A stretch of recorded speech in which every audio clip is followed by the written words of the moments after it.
देशका विभिन्न ठाउँमा जस्तै हाम्रो गाउँ धादिङको सिद्धलेखमा पनि धेरै चौताराहरू छन्। तीमध्ये केही चौताराहरू आज हेरौँ है त। बैरेनीबाट, नलाङको बैरेनीबाट बरबोटे हुँदै पिपल नलाङतिर जाँदा सबैभन्दा पहिले आउँछ बरबोटे चौतारो। यो हो बरबोटे चौतारो। यहाँबाट माथि त्यो डाँडामा देखिएको भट्टराई डाँडा चौतारो।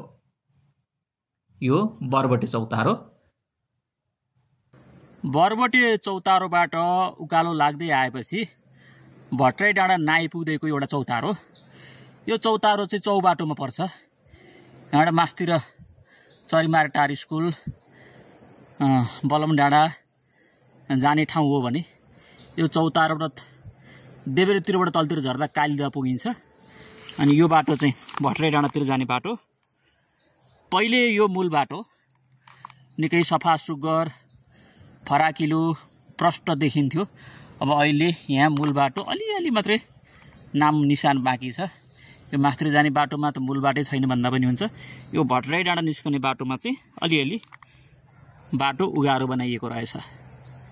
त्यहाँ माथि भट्टराई डाँडा चौतारो छ। यो चाहिँ भट्टराई डाँडा चौतारो। भट्टराई डाँडा चौतारोबाट उभिएर हेर्दा धादिङका विभिन्न गाउँ ठाउँ पहाड हिमाल मजाले देख्न पाइन्छ, गाउँ बस्तीहरू। अब यो चाहिँ अधिकारी चौतारो, अर्चले गाउँको अधिकारी चौतारो। यहाँ एउटा स्कुल पनि छ। पहिले यो चौतारोमा दसैँको बेला पिङ हालिन्थ्यो। यो चाहिँ अधिकारी चौतारो र डम्बरे चौतारो बीचको चौतारो। यो चौतारोको नाम चाहिँ मलाई थाहा भएन के भन्छन् कुनी। त्यो यो पनि एउटा प्रसिद्ध चौतारो हाम्रो गाउँको। यो चाहिँ डम्बरे चौतारो। डम्बरे चौतारो आउनुभन्दा अगाडि पनि अर्को एउटा चौतारो आउँछ। अधिकारी चौतारो र डम्बरे चौतारोको बिचमा दुईवटा चौतारो छ। डम्बरे चौतारो निकै प्रसिद्ध चौतारो हो। यो चाहिँ डम्बरे चौतारो भन्दा माथिको चौतारो। यसको नाम पनि मलाई थाहा भएन। यो चौतारोबाट यतातिर खनाल टार, चरीमार टार स्कुल, बलदेवी थान, बलडाँडा, गहते टार जाने बाटो भयो। अहिलेको सिद्धलेखको वडा कार्यालय पनि यतै पर्छ देब्रेतिर।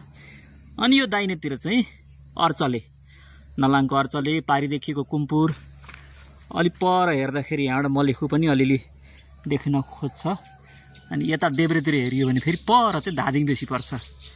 यो चौतारो अर्चले र खनाल टारको बीचको चौतारो। टाकुरे चौतारो।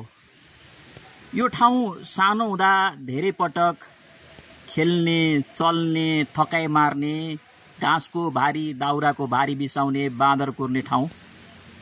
धेरै पटक यो बाटो उकाली ओह्राली गरियो। यही नजिकै हाम्रो पहिला खेत थियो, चौलानी पानी खेत। यहाँ पर जोगिया टार। अनि यही माथिल्लोपट्टि हामी घर बनाएर पनि बस्यौँ केही वर्ष। र यो टाकुरे चौतारोसँग चाहिँ धेरै पटक धेरै वर्षसम्म साइनो सम्बन्ध रह्यो। यहाँ बसेर हामी बाघचाल खेल्थ्यौँ। यहीँ दिनभरि बसेर बाँदर कुर्थ्यौँ। यतापट्टि खेतमा बाँदर आउँथ्यो, धपाउन जान्थ्यौँ यहाँबाट।